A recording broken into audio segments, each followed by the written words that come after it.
Gusto niyo bang malaman kung paano makabayad ng NBI clearance online using GCash? Bigyan ko kayo ng step-by-step guide.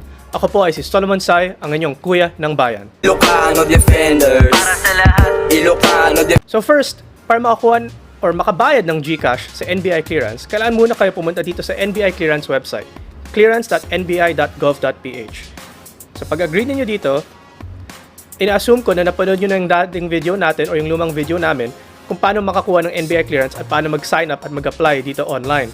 So, kung meron na kayo dyan, mag-login na lang kayo sa NBI clearance website.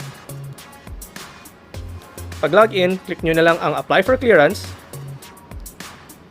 I-confirm nyo yung ID type ninyo. Piliin nyo yung isang NBI branch na pinakamalapit sa inyo.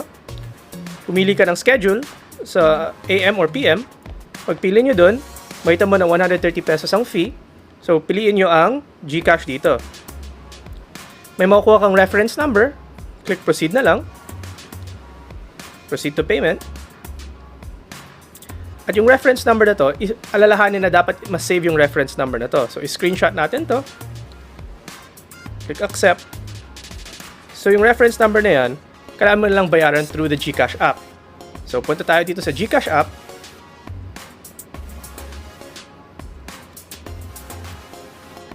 Punta tayo dito sa bills.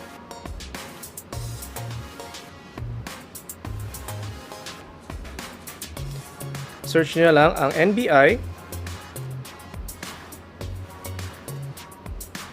Type in nyo na lang yung 150. Yung reference number. Wait, pause.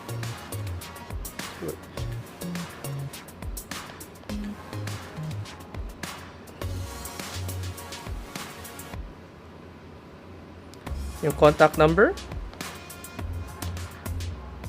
Tsaka optional yung email address. So, click next na lang. Tapos click next para mabayaran yan.